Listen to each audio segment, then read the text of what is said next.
नमस्ते दोस्तों, जी हाँ, मैं हूँ आशीष चौधरी और मैं लेके आ रहा हूँ। मेरा नाम ससीना ठाकुर है और मैं एक फाइनेंशियल एडवाइजर हूँ। मेरी स्पेशलिटी ये है कि जो माता पिता अपने बिटिया के शादी के लिए 25 लाख, 50 लाख, 1 करोड़, 2 करोड़ का फंड तैयार करना चाहते हैं, मैं उनमें उनकी मदद करता हूँ। तैयार करना चाहते हैं तो हमसे आज ही संपर्क कीजिए, नीचे दिए गए नंबर पर कॉल कीजिए और ये प्लानिंग करने में हमें बहुत खुशी होगी। नमस्ते दोस्तों, जी हाँ, मैं हूँ जनता का दोस्त और आपका होस्ट आशीष चौधरी और जानेंगे कि एपिलेप्सी, मिर्गी, दौरा, फेफड़े ये क्या होता है, खास करके गायत्री सीजर्स क्या होते हैं, जो कि आपने ये देखा, वीडियो दिखाएंगे। इसमें आदमी को चक्कर आता है, ट्रेन पास हो रही है और वो 160, 180 और 360 डिग्री पे घूम के गिरता है, ट्रेन के नीचे चला जाता है। लेकिन उससे पहले हम इस बारे में सारी बातें करेंगे डॉक्टर से, क्योंकि हॉर्सेस माउथ से सुनना सबसे बेहतर होता है। आइए बात करते हैं डॉक्टर जो है वो शुक्ला मैडम से कि क्या है ये।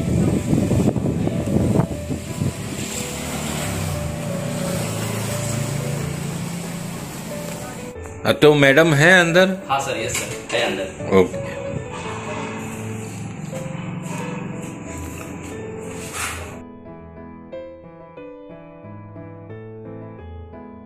डॉक्टर रितु, एपिलेप्सी या मिर्गी का दौरा, जिसे फेफड़ा भी कहा जाता है मराठी में, तो उसके बारे में कुछ बताइए। बिल्कुल Ashish ji, thank you so much, आपने ये इतना सुंदर टॉपिक मुझे दिया। नमस्कार उल्वे वासियों, मेरा नाम डॉक्टर रितु शुक्ला है और मैं पिछले 5 सालों से उल्वे में रह रही हूँ और sector 17 the care family clinic, आप लोगों की वजह से मेरा काफी काम चल रहा है, आप लोगों की वजह से मुझे काफी काम भी मिल रहा है। और आज इस बीमारी के बारे में हम बात करेंगे। जाने अनजाने में कई लोग इस दुर्घटना का शिकार हो जाते हैं और कई लोगों की डेथ तक हो जाती है जिसकी वजह से। और thank you so much Ashish जी। और इस वीडियो को शुरू करने से पहले लेकिन मेरा आप लोगों से रिक्वेस्ट है कि वीडियो को लाइक, शेयर एंड सब्सक्राइब करना बिल्कुल मत भूलिएगा और साथ में आपको इस वीडियो को टिल एंड तक देखना है, क्योंकि अगर आपने बीच में कुछ भी स्किप किया तो हो सकता है आपके द्वारा किसी की मदद होने वाली होगी, वो आपसे छूट जाएगी। तो ये आम पब्लिक के लिए वीडियो है जो आपको स्टार्टिंग से लेके एंड तक पूरा देखना है ताकि आप लोगों की हेल्प कर सकें। आज का जो टॉपिक आशीष जी ने दिया है वो उनके एक सब्सक्राइबर ने रिक्वेस्ट किया था, एपिलेप्सी एंड जिसको हम हिंदी में मिर्गी का दौरा आना, सीजर डिसऑर्डर, मराठी में फेफड़े बोला जाता है। ये एक, अगर इंग्लिश में बोला जाए तो एक nerve cell activity in the brain disturbance is causing seizing. तो मतलब एक ब्रेन में डिस्टर्बेंस होता है नर्वस सिस्टम में, जिसकी वजह से ये होता है। और हम इस टॉपिक को एकदम नॉर्मल लैंग्वेज में बोलेंगे ताकि हमारी आम पब्लिक को समझ में आए। कोई भी मेडिकल टर्म एक्टिवली वैसा यूज नहीं किया जाएगा जिससे लोगों को समझ में ना आए। और ये जनरल टॉपिक है, इससे लोगों को डरना नहीं है। ये एक सामान्य बीमारी है। भारत में अगर आप देखेंगे तो 1000 में से 5 लोगों को यह बीमारी पाई जाती है। हमारे देश में इस बीमारी को लेकर कई मिथ है, मतलब कि अलग अलग गलत इन्फॉर्मेशन भी है लोगों के पास में। लोगों को बोलना है कि अगर मान लीजिए किसी मंदिर में किसी पेशेंट को एपिलेप्सी या आंकड़ी या फेफड़े आता है तो उनको लगता है कि उनको देवी आ गई है। तो इस टाइप से भी लोग सोचते हैं और सोचते हैं कि ऐसे लोगों की शादी नहीं हो सकती है या आगे ऐसे लोगों के बच्चे नहीं हो सकते हैं, जिस कारण से जो इन मिर्गी के मरीज हैं या पेशेंट्स हैं उनमें भेदभाव होता है और उनका सही तरह से इलाज नहीं हो पाता। चलिए हम आम भाषा में, नॉर्मल जनरल लैंग्वेज में जानते हैं कि ये है क्या। ये हमारे मस्तिष्क मतलब ब्रेन में करोड़ों नसें होती हैं जिसमें एक तरह का करंट दौड़ता है, जिसके स्पार्किंग होने की वजह से ये सीजर आता है। मतलब कि एक, जैसे आप नॉर्मल लैंग्वेज में समझिए कि एक कंप्यूटर है जिसके अंदर बहुत सारे करोड़ों नर्व हैं और नसें हैं जिनका अलग अलग काम है, सूंघना, और किसी का याददाश्त, और किसी का मतलब आप एक तरीके से समझिए कि अगर हमें कभी पैर में सुई भी चुभती है तो तुरंत हमारे ब्रेन को एक सिग्नल मिलता है कि हमें पैर में कुछ चुभा है। उसी तरीके से ये काम करता है। जब भी वो डैमेज होता है तो फिर वो हमें ये सीजर आता है। तो आपको मालूम, आई थिंक सो कि आप लोग को मालूम होगा कि हमारे ब्रेन में भी एक करंट दौड़ता है जो कि 15 to 20 माइक्रोवोल्ट का रहता है। जब ये सीजर आता है तो वो 220 से लेके 300 वोल्टेज हो जाता है। मतलब कि हमारे घरों में जो दौड़ने वाला वोल्टेज है वो 220 रहता है। तो सोचिए फिर उस टाइम पेशेंट के साथ क्या होता है। और ये एक्चुअली एक ड्यूरेशन रहता है जो उस टाइम तक पेशेंट को होता है 15 to 20 सेकेंड का।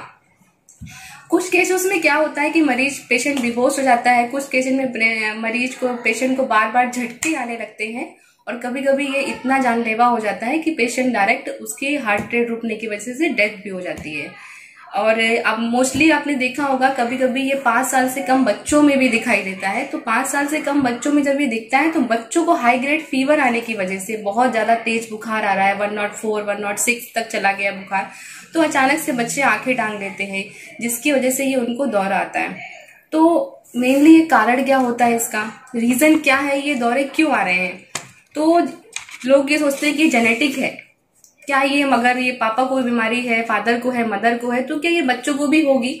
तो मोस्टली 1/4 केसेस में क्या होता है कि अगर ये मेल को है तो आने के चांसेस नहीं रहते, बट अगर ये बीमारी फीमेल्स को है तो रेयरली 1% आने का चांस रहता है, अगर उसको कोई मेडिकेशन वगैरह स्टार्ट नहीं है।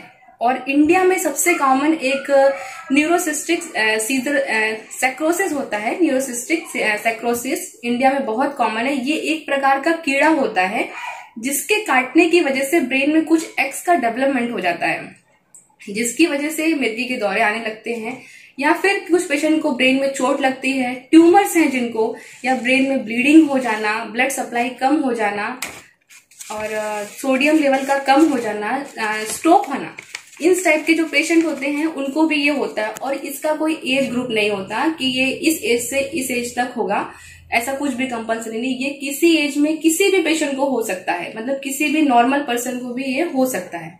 अब हम इसको पहचाने कैसे? मतलब आपने अगर कोई पेशेंट मान लीजिए रोड पे चलते हुए देख लिया, तो आप इसको पहचानेंगे कैसे कि हाँ इस पेशेंट को या इस आदमी को अभी मिर्गी का दौरा पड़ा है? तो क्या होता है कि अचानक से खड़े खड़े पेशेंट गिर जाता है, उसके हाथ पांव में झटके आने, मतलब कि मूवमेंट चालू हो जाता है, मुंह से झाग निकलना, एक साइड से उसके मुंह से झाग, सलाइवा इस टाइप से निकलता है, पेशेंट बेहोश हो जाता है, उसका पेशाब निकल जाता है, और कभी कभी पेशेंट मतलब गुमसुम हो जाता है, स्तब्ध हो जाता है, मतलब कुछ ना बोलना, एकदम कांस्टेंट होके बैठ जाना या खड़े रह जाना, चेहरे का सुन्न हो जाना। कुछ केसेस में पेशेंट सुबह उठते ही उसको झटके आने लगते हैं। तो ये इसके साइन और सिम्टम्स और पहचान है। तो ये जो गायत्री सीजर्स है, जैसे कि ये वीडियो हमने पहले भी दिखाया और फिर दिखा रहे हैं, इसके ऊपर जरा आप कुछ बोलिए। जैसा कि आपने बोला है कि गायत्री सीजर, तो हाँ, आपने मुझे एक वीडियो शेयर किया आशीष जी, जिसमें कि अभी रिसेंटली आगरा में एक केस हुआ है एक सीआरपीएफ के साथ में, सीआरपीएफ जवान के साथ में, जो कि बहुत ही दुखद घटना थी, जिसपे एक्चुअली क्या हुआ है कि गायत्री सीजर एक इपिलेप्सी का ही टाइप है। इसमें क्या हुआ है, उन जो पर्सन को ये गायत्री सीजर में पेशेंट मोस्टली 180 या 360 में रोटेट हो जाता है। उस वीडियो को अगर आप देखेंगे, या मैं चाहूंगी आपसे कि वो वीडियो को साइड में एक क्लिप जरूर दिखाएं, क्योंकि उसमें वो बंदा डायरेक्टली 180 और 360 रोटेट होकर वो नीचे गिर गया। उनके आसपास अगर कोई होता तो शायद उनको बचाया जा सकता था, बट तो डॉक्टर मैडम इसमें सावधानियां क्या बरतनी चाहिए?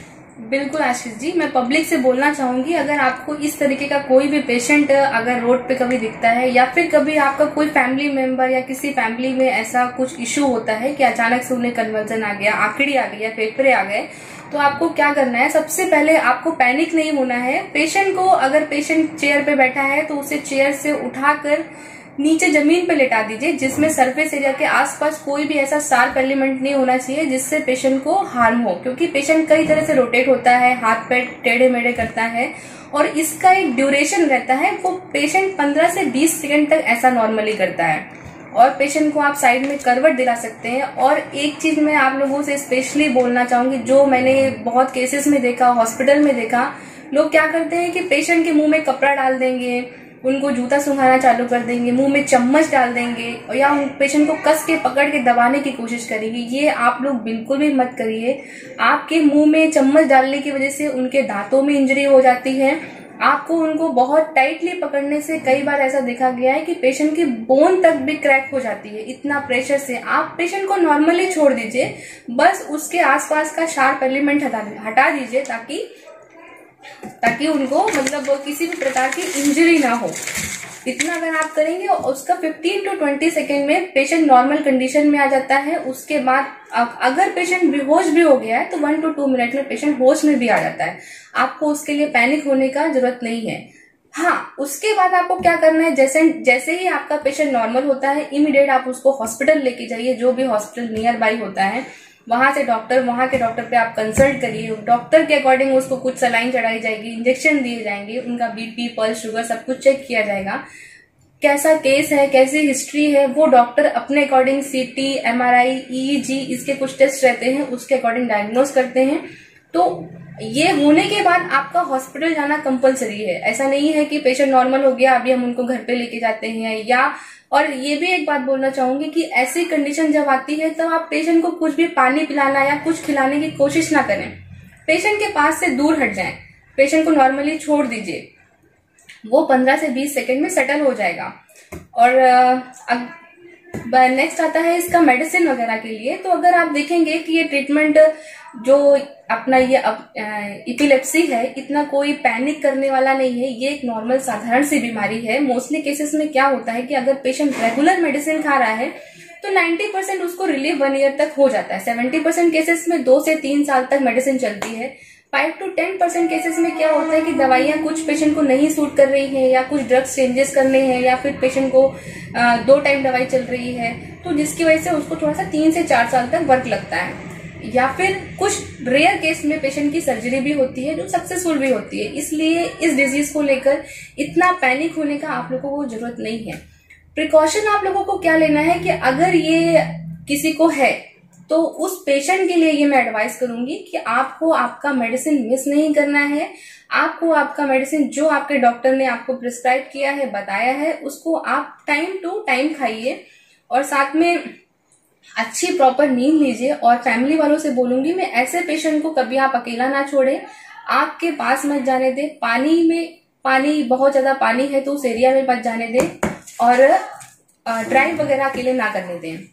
और सबसे इम्पोर्टेंट है कि उनको प्रॉपर नींद उनकी बहुत इंपॉर्टेंट है। और ऐसे पेशेंट को फास्टिंग वगैरह नहीं करनी चाहिए, मतलब व्रत या उपवास नहीं रखना चाहिए, क्योंकि अगर ब्लड शुगर लेवल वगैरह डाउन हुआ तो जिसकी वजह से भी सीजन आने के चांसेस रहते हैं।